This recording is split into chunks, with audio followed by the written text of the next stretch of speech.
Assalamualaikum warahmatullahi wabarakatuh. Perkenalkan, nama saya Faris Farhan dengan nomor NIK 122011049. Saya Rini Purnamasari Hasibuan dengan NIM 12201345. Nama saya Ihsan Irdanto dengan NIM 122011427. Perkenalkan, nama saya Ninyomana Yudian Puspita.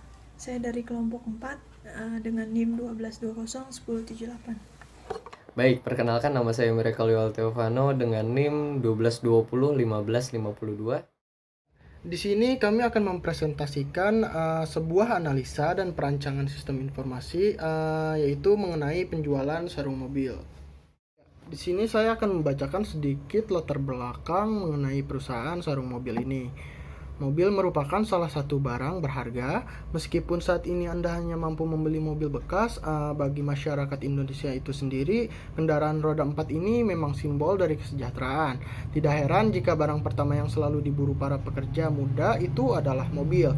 Karena harganya mahal, orang-orang sering cemas akan kondisi tunggangannya. Terlebih harga kendaraan bisa jatuh hingga 50% saat dijual kembali. Ya, jika eksteriornya tidak lagi cantik, salah satunya penyebabnya adalah kerusakan pada bagian bodi mobil. Perawatan mobil ini tentunya harus menyeluruh dari mulai mesin hingga bodi luarnya.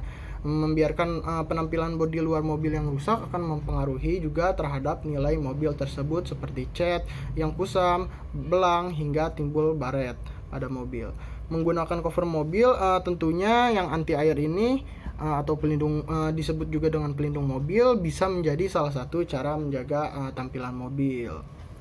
Mengenai sejarah perusahaan SMC ini didirikan di tahun 2014 dan berdirinya perusahaan ini berawal karena si pemilik atau owner dari perusahaan ini memiliki hobi atau kesenangan dengan otomotif dan sempat juga menjadi reseller sarung mobil. Dan tentunya berdirinya perusahaan ini terlepas dari pengalaman dalam bidang otomotif. Pemilik perusahaan ini juga ingin membuka lapangan pekerjaan bagi masyarakat sekitar.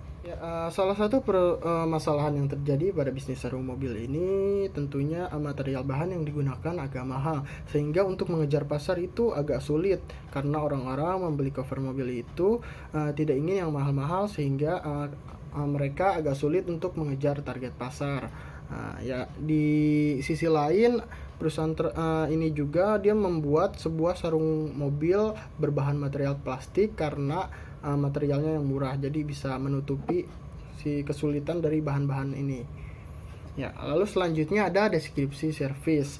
Sistem yang digunakan untuk melakukan servis ataupun pembelian yaitu perusahaan menggunakan platform marketplace melalui pre-order tersebut dahulu, karena pembuatan sarung mobil ini dibuat sesuai dimensi ukuran. Jadi customer akan memberikan sebuah merek kendaraan yang mereka berikan, lalu kami cari ukurannya dan diteruskan ke produksi, seperti itu. Perancangan aktivitas secara global. Yang pertama ini ada analisa desain sistem, memerlukan waktu 3 hari dengan biaya 500.000. Lalu selanjutnya ada pembuatan sistem, memerlukan 7 hari, biaya yang dikeluarkan 2 juta. Selanjutnya pengujian sistem dengan jangka waktu 10 hari dengan biaya 500.000. Selanjutnya pengamanan sistem 1 hari dengan biaya 1 juta. Selanjutnya ada implementasi, jumlah harinya yaitu 7 hari dengan biaya yang dikeluarkan 1 juta. Selanjutnya ada pemeliharaan sistem. Pemeliharaan sistem ini memerlukan waktu 1 hari, perharinya kurang lebih biayanya yang dikeluarkan itu 1 juta. Lalu selanjutnya biaya tak terduga itu kisaran 3 juta lah. Jadi totalnya itu sekitar 26 hari dengan total jumlah biaya yang dikeluarkan itu 9 juta. Struktur organisasi dari perusahaan sarung mobil, di sini ada CEO, lalu di bawah CEO itu ada departemen head. Departemen head ini sendiri dibagi menjadi 3, yaitu ada produksi, operasional, dan marketing.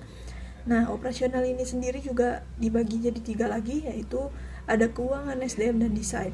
Di sini CEO atau pemilik itu bertanggung jawab atas pengelolaan perusahaan secara makro, sehingga semua kegiatan baik internal maupun eksternal harus selalu terintegritas dengan baik pada setiap departemen yang ada.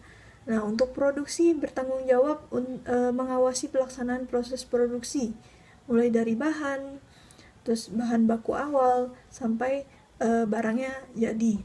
Terus untuk marketing sendiri bertugas menjadi orang yang menjual produk perusahaan kepada konsumen sehingga perusahaan mendapatkan keuntungan dan setiap produk yang terjual. Bertugas untuk mencari informasi juga dan menyampaikan kepada perusahaan mengenai kelebihan dan kekurangan dari sebuah produk yang dijual. Nah, untuk keuangan di sini bagian keuangan mempunyai tugas melaksanakan penyiapan pelaksanaan dan pelayanan administrasi di bidang perencanaan dan anggaran. Terus untuk SDM sendiri itu bertanggung jawab untuk mendesain organisasi, mengatur cara dan sistem penilaian kinerja masing-masing karyawan, mengatur para karyawan, mengembangkan potensi karyawan dan organisasi. Terakhir, SDM juga mengatur sistem asas manfaat, penghargaan dan juga tingkat keputusan karyawan. Tingkat kepatuhan karyawan. Dan untuk proses bisnis di sini bertanggung jawab sebagai pemesanan sarung mobil. Seperti pembeli yang ingin membeli sarung mobil harus memesan terlebih dahulu agar pesanan tersebut dapat diproses oleh admin. Terus tuh dilakukan pembayaran, lalu dilakukan pengelolaan pesanan, lalu terakhir dilakukan laporan.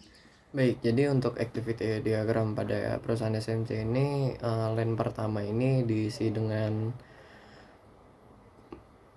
pihak pembeli, line keduanya ini pihak penjual, dan line ketiganya ini adalah pihak keuangan. Jadi line kedua dan line ketiga ini isinya admin penjualan dan admin keuangan pada perusahaan SMC. Jadi line pertama di sini kita lihat sudah start. Jadi startnya itu pelanggan masuk ke dalam marketplace SMC. Lalu step keduanya pelanggan mencari produk SMC yang dibutuhkan. Nah, step yang ketiga ini marketplace menyediakan barang dari SMC. Jadi istilahnya titik temunya di sini ya. Setelah menemukan yang cocok ini, akhirnya pelanggan membuat pesanan. Jadi si barang ini dimasukkan ke shopping cart-nya itu, lalu dia istilahnya check out barang yang telah dipilih itu.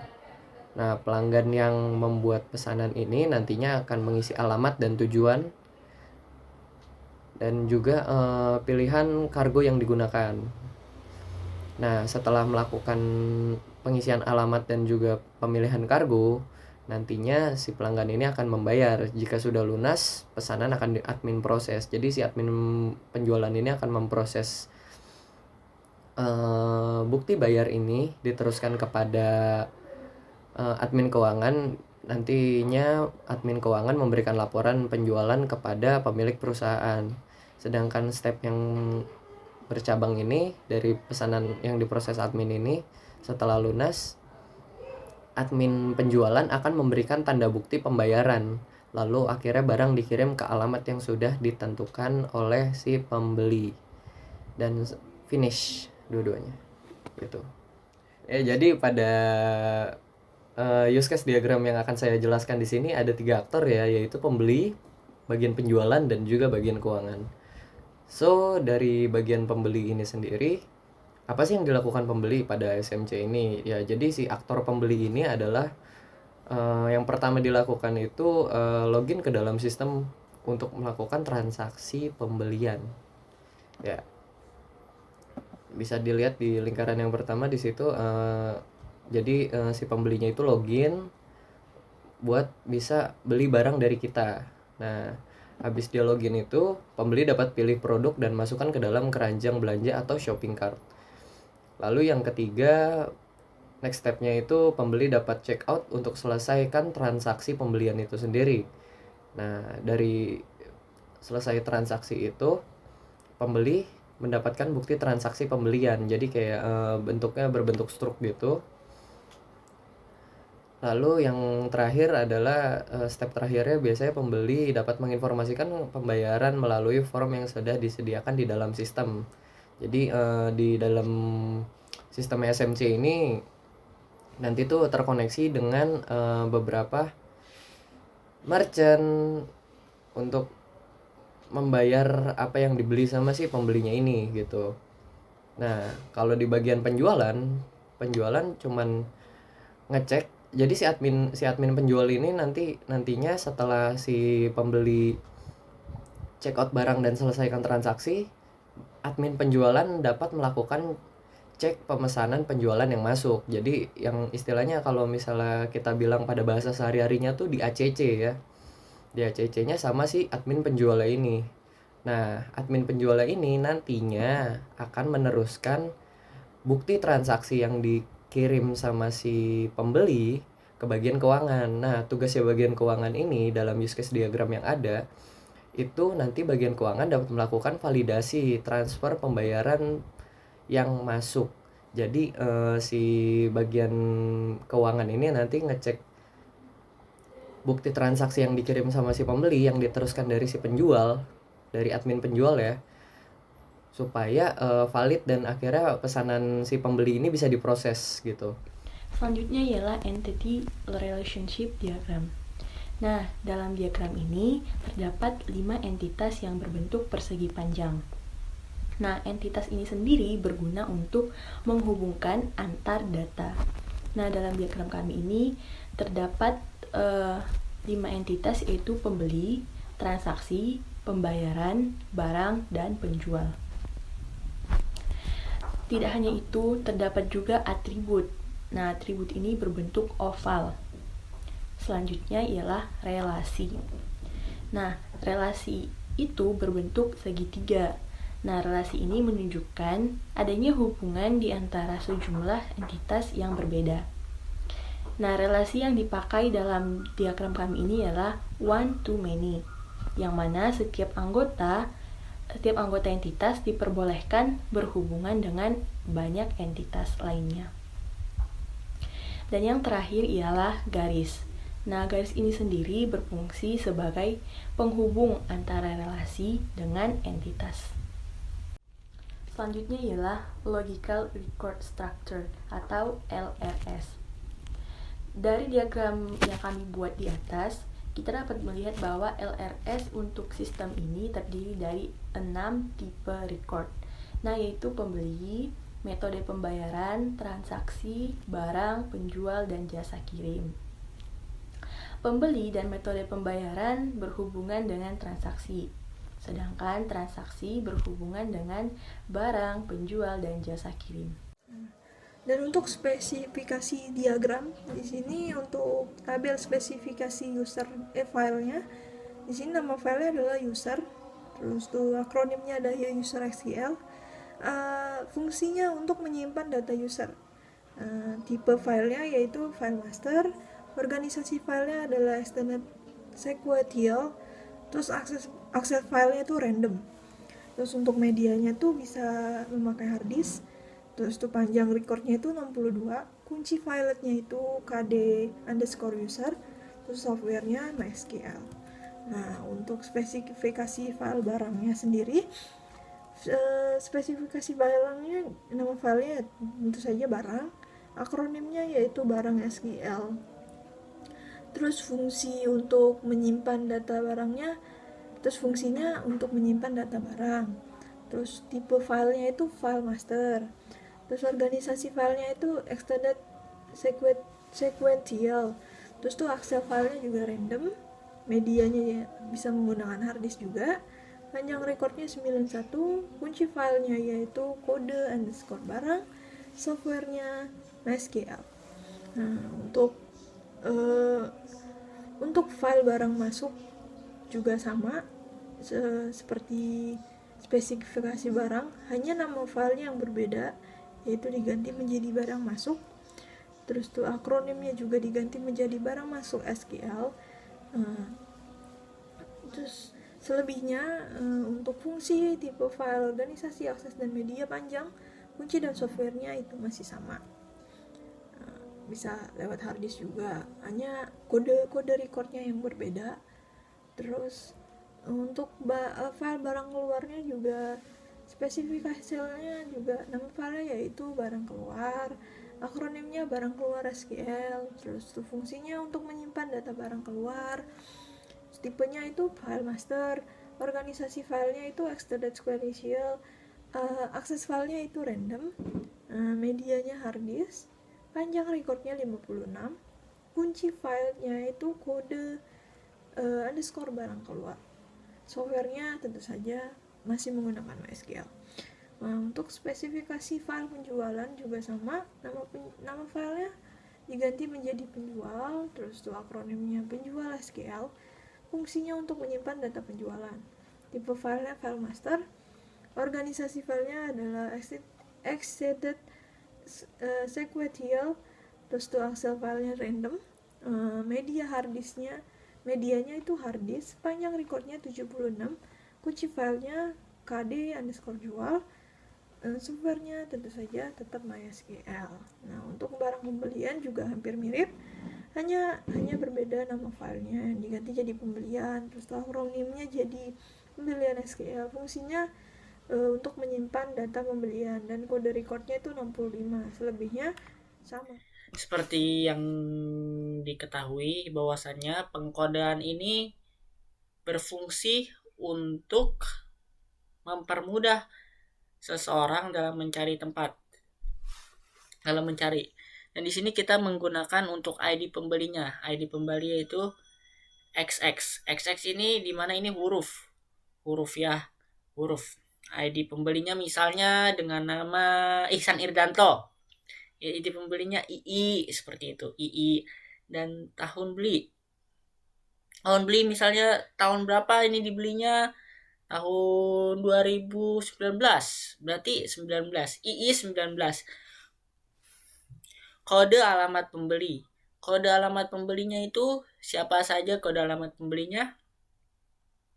Kode alamatnya itu seperti nama kota ya. Di sini kita mencakup kota saja, seperti SBY Surabaya, BDG Bandung, JKT Jakarta, terus SLO Solo, seperti itu ID pembeli ya.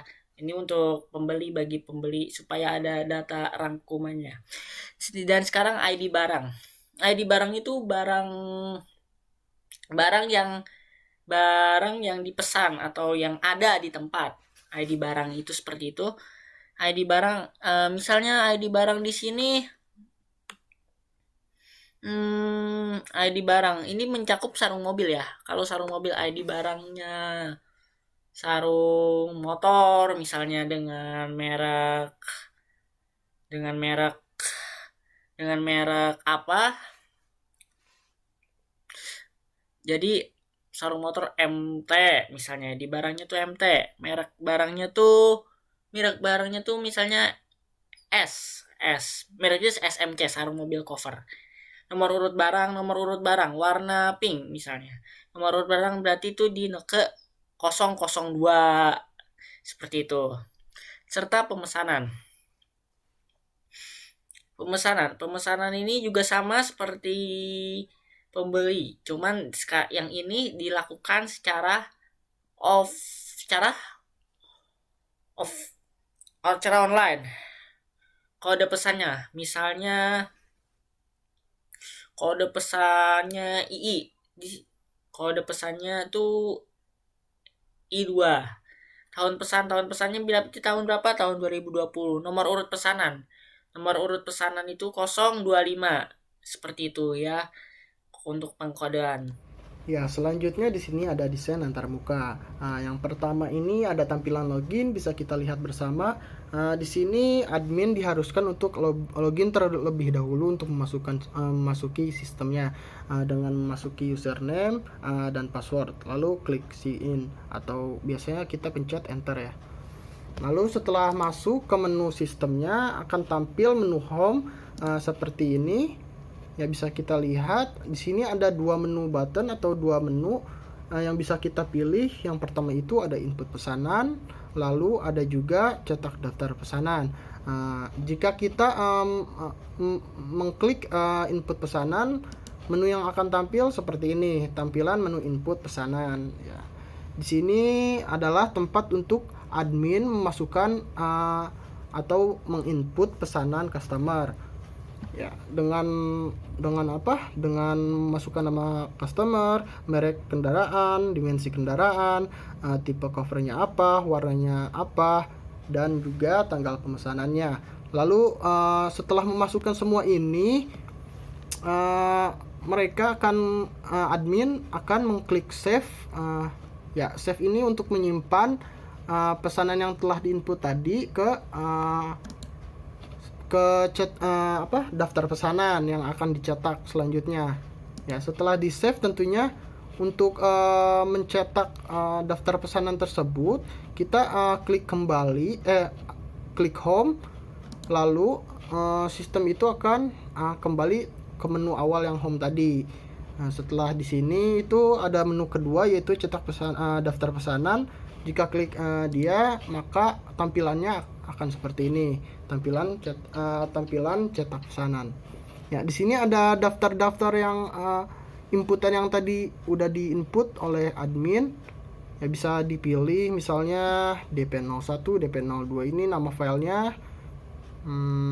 Misalnya kita ingin memprint yang DP01 ini. Yang DP01 berarti kita klik lalu klik cetak, maka akan otomatis daftar pesanan ini tercetak ke HVS. Ya, HVS ini apa sih fungsinya? HVS ini daftar pesanan ini nantinya akan diteruskan ke produksi untuk membuat sarung mobil tersebut, seperti memotong, lalu seal atau menjahitnya, seperti itulah. Ya. Ini kami telah membuat beberapa kesimpulan dari hasil penelitian yang telah kami buat. Yang pertama ini ada sistem komputerisasi untuk menggantikan proses manual ini sangat diperlukan untuk dapat memenuhi kebutuhan informasi yang cepat dan tepat. Lalu yang kedua, penerapan sistem komputerisasi dapat mengurangi kesalahan dan kelalaian pada kasir yang dapat merugikan pihak perusahaan. Lalu selanjutnya yang ketiga, sistem komputerisasi ini juga dapat memudahkan kasir dalam melakukan transaksi penjualan yang semuanya telah tersedia di dalam sistem komputer, seperti itu. Ya, mungkin cukup sekian presentasi dari kami. Kurang lebihnya mohon dimaafkan. Jika ada yang ingin ditanyakan silahkan. Ya, assalamualaikum warahmatullahi wabarakatuh.